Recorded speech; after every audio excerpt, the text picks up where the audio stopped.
Welcome back दोस्तों। तो machine learning की सीरीज को आगे बढ़ाते हुए आज की वीडियो में हम पढ़ेंगे रैंडम फॉरेस्ट रेग्रेशन को। तो दोस्तों मैं आप लोगों से बोलना चाहूंगा कि आपने अभी तक मेरी मशीन लर्निंग की प्लेलिस्ट एक्सेस नहीं करी तो जाके कर लीजिए।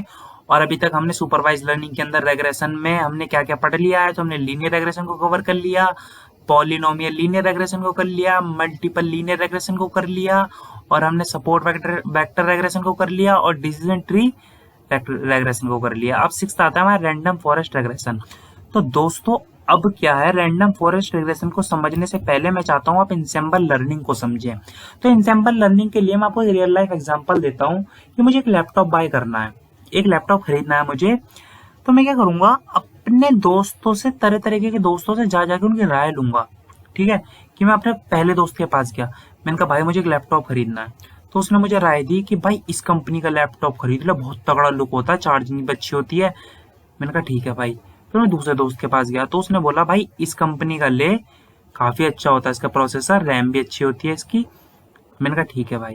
फिर मैं तीसरे दोस्त के पास गया तो उसने बोला भाई इस कंपनी का ले ले, चीप भी पड़ेगा, ठीक है, और ये जो क्वालिटी है इसमें थोड़ी थोड़ी क्वालिटी उनकी मिल जाएगी। फिर मैंने तीनों की राय सुन ली।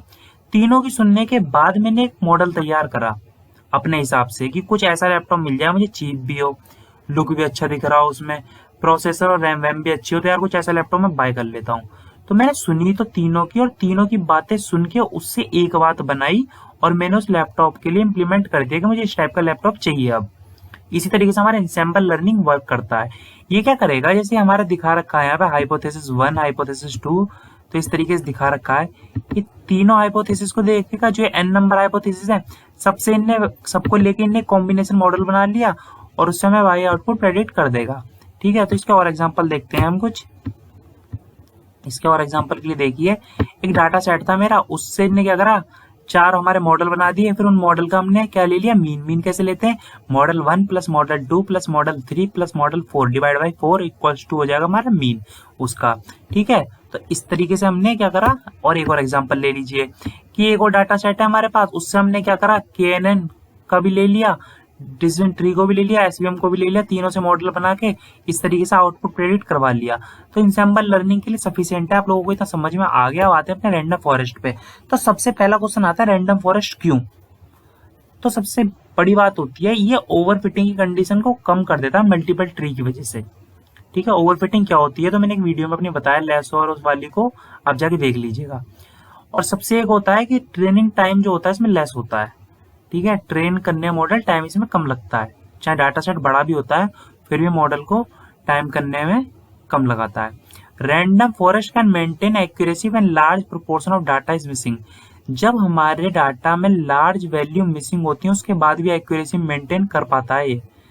और हाई एक्यूरेसी कैसे होती है, एफिशिएंसी गुड होती है बिग डाटा सेट में। तो अब आता है रैंडम फॉरेस्ट रिग्रेशन है क्या।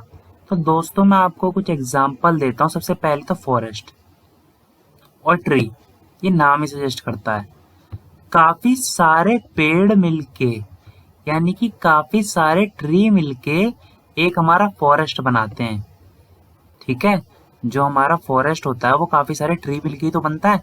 तो सेम नेम सजेस्ट कर रहा है यहाँ पे, जो हमारा डिसीजन ट्री था, तो काफी सारे डिसीजन ट्री मिलके हमारा रैंडम फॉरेस्ट रेग्रेशन बनाएंगे। तो अब मैंने डिसीजन ट्री आपको बता दिया था अच्छे से। अगर आपको नहीं समझ में आया कि क्या होता है तो आप मेरी पिछली वीडियो को जाके देख सकते हैं।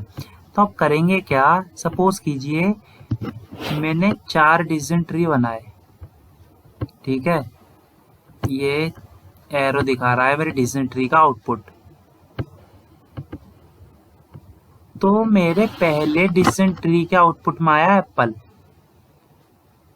दूसरे के में आया ऑरेंज, तीसरे के में आया फिर से एप्पल, और चौथे के में आ गया ग्रेप्स। ठीक है, तो ये क्या करेगा, हमारा रैंडम फॉरेस्ट चारों के आउटपुट को लेगा और फिर एक आउटपुट प्रेडिक्ट कर देगा कि हाँ जी हमारा आउटपुट है, कि इनने आउटपुट प्रेडिक्ट कर दिया कि हमारा आउटपुट है एप्पल। ठीक है, इस तरीके से हमारा रैंडम फॉरेस्ट वर्क करता है। तो आई होप आपको इतना समझ में आ चुका होगा। तो इतना समझ में आ चुका है तो चलिए आगे बढ़ते हैं स्लाइड में। अब आता है एन एस्टिमेटर्स क्या होते हैं।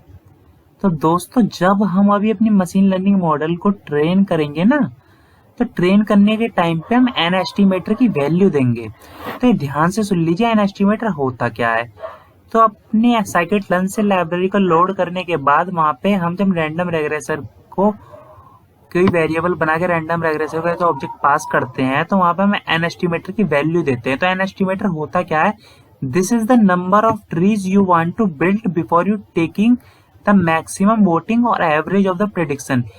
इसमें हम मैक्सिमम नंबर ऑफ ट्रीज को बिल्ड कर देते हैं, और जो हाइयर नंबर ऑफ ट्रीज, जितने हाइयर नंबर ऑफ ट्रीज होते हैं उतनी बेटर परफॉर्मेंस देते हैं, बट हमारे कोड को स्लो कर देते हैं। ठीक है, हमारे कोड को स्लो कर देते हैं। तो मैं एस्टिमेटर की वैल्यू पास करेंगे वहां पे। तो अब क्या करता हूं दोस्तों, मैं सीधे जाता हूं अपने जुपिटर नोटबुक पे और आपको वहां से कोड इंप्लीमेंट करके दिखाता हूं। तो चलिए दोस्तों, मैं अपने जुपिटर नोटबुक में आ गया हूं। तो हम पहला स्टेप क्या करेंगे, लाइब्रेरीज को इंपोर्ट करेंगे। तो मैं इंपोर्ट करता हूं पांडास को एसपीडी, दूसरा मैं इंपोर्ट करता हूं नमपाई को एज एनपी,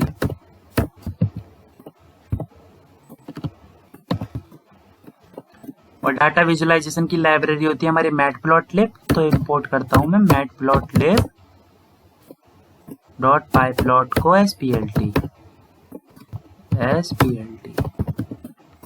ठीक है, अब इन्हें एग्जीक्यूट कर लेता हूं मैं। स्टार बना आ रहा है, जैसे स्टार हट जाएगा एग्जीक्यूट हो जाएंगी।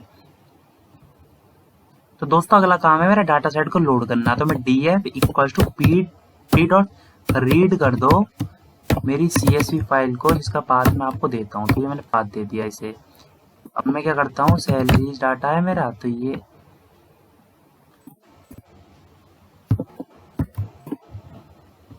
दोस्तों मैंने ऑटो एक्सटेंशन डाउनलोड कर रखा है, जिसकी वजह से मेरा ऑटो टाइप हो जाता है। अगर आपके जुपिटर नोटबुक में ऑटो एक्सटेंशन नहीं हो रहा हो डाउनलोड, तो मुझे बता देना, मैं सेपरेट वीडियो बना दूंगा इसके ऊपर, जिससे काफी हेल्प होती है। आपकी कोडिंग की बहुत टाइम बच जाता है कि आपको पूरा टाइप नहीं करना पड़ता, ऑटोमेटिकली वो आ जाता है अपने आप। ठीक है, तो अब क्या करते हैं, अब करूंगा मैं डिपेंडेंट और इंडिपेंडेंट वेरिएबल में डाटा को आईलॉग की मदद से अपने रिक्वायर्ड कॉलम को ले लूंगा मैं।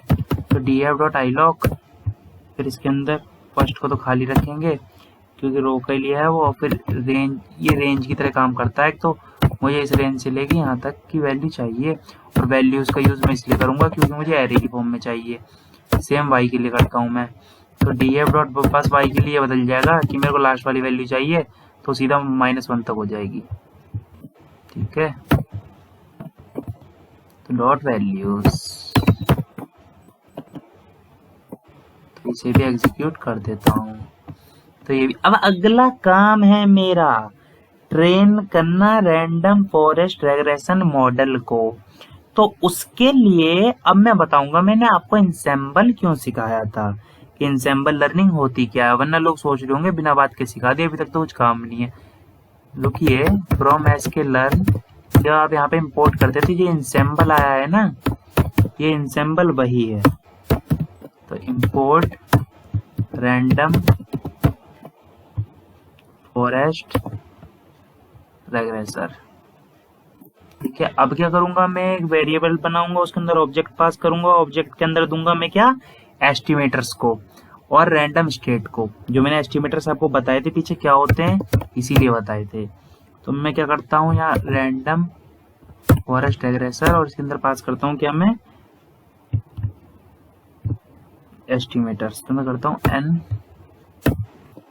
एस्टिमेटर्स, और इनकी वैल्यू देता हूँ मैं 10 कि 10 पास कर दिए मैंने एस्टिमेटर्स। रैंडम स्टेट में इसलिए दूंगा ताकि आपका मेरा आउटपुट सेम आ जाए और दूसरा आउटपुट सफर ना करे।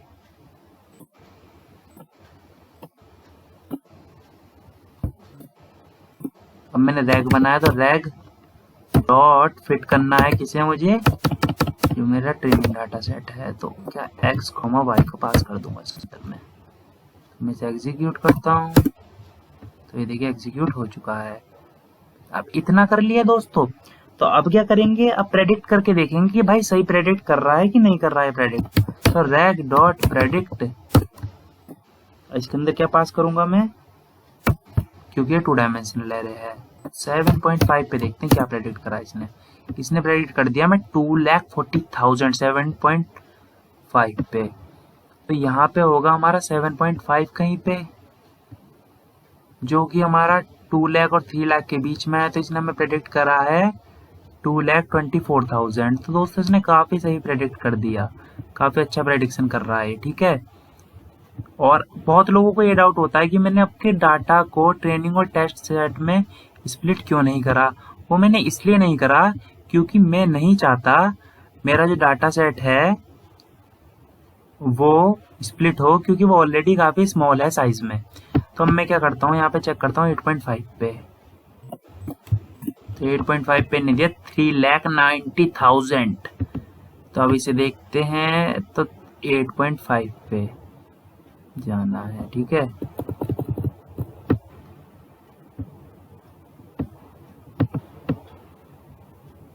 एक सेकंड दोस्तों, हाँ, तो 8.5 पे जाना है। तो 8.5 पे देखते हैं, ये रहा 8.5। तो 8.5 के अंदर इन्हें 3,90,000 के करीब कर दिया। तो मैं एस्टिमेट करके देख सकते हैं कि हम इन दोनों को ऐड करके डिवाइड करेंगे 2 से, तो कितने के बराबर आएगा, 4 लाख के बराबर। तो उसके हिसाब से थोड़ा प्रेडिक्शन में हमें हेल्प मिलती है ना। तो हिसाब से हम देख सकते हैं, तो काफी अच्छा प्रेडिक्ट कर रहा है हमें। अब क्या करेंगे, अब करेंगे हम डाटा विजुलाइज। तो डाटा विजुलाइज के लिए मैं एक्स ग्रिड बना लूंगा। और एक्स ग्रिड में क्यों बना रहा हूँ, पहले की 2-3 वीडियो में मैंने आपको दोनों तरीके से डाटा इसीलिए विजुलाइज करके दिखाया था कि ताकि बाद में जब मैं विजुलाइज करूँ डायरेक्ट तो आपको डाउट ना हो। तो इसके अंदर हम स्टार्ट आर्ग्यूमेंट देते हैं और स्टॉप आर्ग्यूमेंट देते हैं और स्टेप आर्ग्यूमेंट देते हैं। तो स्टार्ट आर्ग्यूमेंट देता हूँ मिनिमम वैल्यू एक्स और मैक्सिमम वैल्यू ऑफ एक्स, और फिर दूंगा मैं स्टेप, कितना कितना स्टेप लेके चलो। तो मैं दूंगा जी 0.11 फूक कर चलो, इतना इतना स्टेप लेके चलो। ये हम इसलिए यूज करते हैं क्योंकि ये हमें ज्यादा इंफॉर्मेशन देता है, मतलब बहुत बारीकी से काम करता है हमारे लिए, ठीक है। चाहे मैं 0.1 कर दूं, 0.01 कर दूं। अब मैं क्या करूंगा, एक्स ग्रिड को रीसेप करूंगा। तो यहाँ क्या करना है मुझे, एक्स ग्रिड डॉट रीसेप, इसके अंदर लेंथ दे दूंगा एक्स ग्रिड की और यहाँ 1 कर दूंगा कॉमा लगा के। अब plt डॉट स्कैटर का यूज करूंगा मैं स्कैटर प्लॉट को लिए। तो यहाँ पास करूंगा मैं x, y को, और कलर दे देता हूँ मैं स्कैटर का मेरे ब्लू, ठीक है। अब मुझे लाइन के लिए plt डॉट प्लॉट का यूज करना पड़ेगा लाइन प्लॉट के लिए। तो plt डॉट प्लॉट पास करता हूँ, इसके अंदर पास करूंगा मैं एक्स ग्रिड को, प्रेडिक्टेड आउटपुट को, ठीक है। तो हमने क्या प्रेडिक्ट करा था, हमने करा था रैक डॉट प्रेडिक्ट, और उसके अंदर पास करूंगा मैं रैक डॉट प्रेडिक्ट, और उसके अंदर पास करूंगा मैं एक्स ग्रिड को।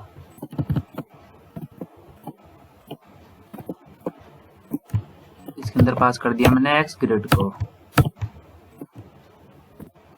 अब क्या करना है, इसे पास करने का कलर दे देना है इसके अंदर भी। तो कलर दे देता हूं मैं येलो।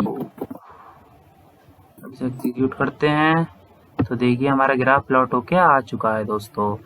अब इसी तरीके से मैं इसमें लेबल लगा सकता हूँ, तो लेबल भी लगा के दिखा देता हूँ आपको। plt डॉट लेबल के लिए टाइटल देता हूँ, टाइटल में मुझे हेडिंग देगा इसी। तो टाइटल में मैं लिख देता हूँ रैंडम फॉरेस्ट रेग्रेशन, ठीक है। अब मैं एक्स लेवल देता हूँ, तो एक्स लेवल में लिखता हूँ plt डॉट एक्स लेवल, और एक्स लेवल में मैं क्या शो करता हूँ, बिल्कुल सही पोजीशन को शो करूंगा। इसी तरीके से वाई लेवल देता हूँ plt डॉट वाई लेवल, और वाई लेवल में शो करता हूँ मैं सैलरी को। अगर आप इनका फॉन्ट साइज इंक्रीज करना चाहें तो क्या कर सकते हैं, कॉमा फॉन्ट साइज लिख के अपने हिसाब से दे सकते हैं। फिगर का साइज इंक्रीज करना है आपको, तो यहाँ पे आप लिख सकते हैं plt डॉट फिगर,